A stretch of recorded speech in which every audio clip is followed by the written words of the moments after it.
Hi, my name is Dakota Barmeyer, and today I will be talking about the impact of the Crusades and what the Crusades were. So the Crusades were a series of religious wars that happened during the Middle Ages, starting from the year around 1095 and continuing on for another 200 years. They were mainly about Christians wanting to take back holy places in the Middle East, like Jerusalem, from the Muslims. It all started when Pope Urban II asked Christians to fight for these nations in a large council meeting called the Council of Clermont. What began as a religious mission turned into a series of wars that didn't just affect religion, but also changed how countries and people thought about each other. Throughout the Crusades, knights, civilians, and peasants went on long journeys, fighting battles far from home, all because of their faith. Today, in my speech, I will dive into how the Crusades impacted Europe and the Middle East, but I will be focusing on the impact that women played, the effects of politics and the economy, and how nations were able to rebuild after the Crusades. So how impactful were women during the Crusades? Well, during the Crusades, women played many various roles that significantly shaped and impacted the course and aftermath of these religious wars. Despite historical records often focusing more on the roles of men, women were present and active in different capacities throughout the Crusades. However, according to Simon John, author of Historical Truth and the Miraculous Past, some modern historians believe that since those who were writing historical texts during the time of the Crusades were often men, they most of the time left out the significant impact that women had made on the outcomes and the impact of the Crusades. Women were very influential during the Crusades, and each of their roles played a significant importance in the outcome of the Crusades. Some key roles that they had included medical nursing and care for wounded soldiers, negotiating treaties and alliances with Christian and Muslim leaders, and women actively defended their homes and cities and castles.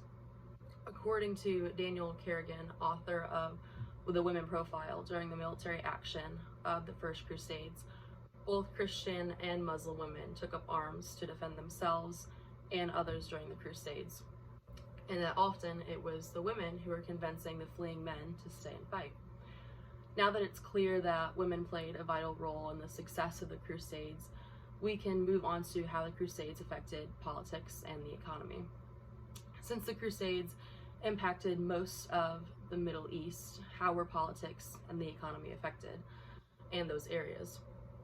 From a political standpoint, the Crusades changed how power worked in the Middle East and even Europe.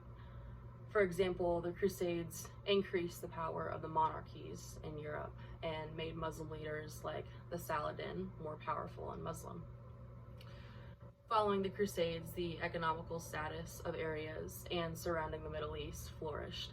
They made trade between people and nations busier, which helped ideas and information spread. The increase of trade also increased the movement of money and led to new ways of business and led to ideas of modern banking. Specifically, after the First Crusade, according to author Beth Spacey, the author of Celestial Night, groups of Muslims chose to convert to Christianity after witnessing the thousands of crusaders attributing their victory to God. This not only shows that the Crusades had an economic and political impact, but also an impact on religious affiliations. Now that we understand how the Crusades impacted politics and the economy, we can dive deeper into the justification for the Crusades and how nations were able to rebuild.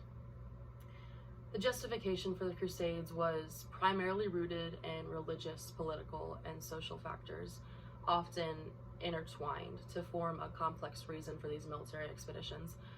Natalie Whitaker, author of The First Crusade, Pagan Virtues and Crusade Justification, describes that the Crusades were justified by the virtue of piety, which is described as loyalty and devotion to God, family, and their land.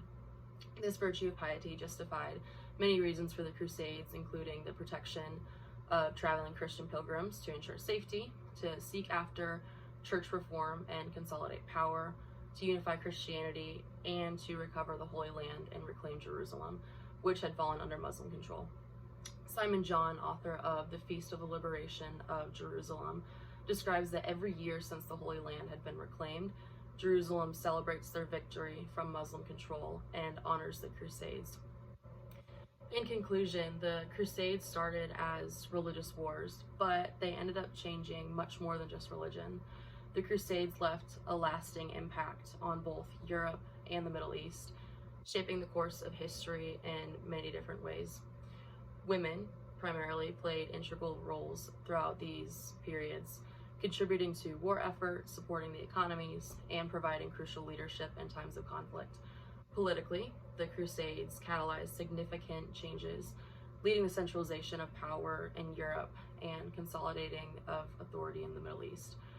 Economically, the Crusades impacted trade, innovation, and the development of financial systems that laid the groundwork for future economic growth. While the Crusades may have been born of religious and political ambition, their legacy still influences the status of women, shaping political structures and leaving a mark on the economies of Europe and the Middle East for centuries to come. Thank you for listening.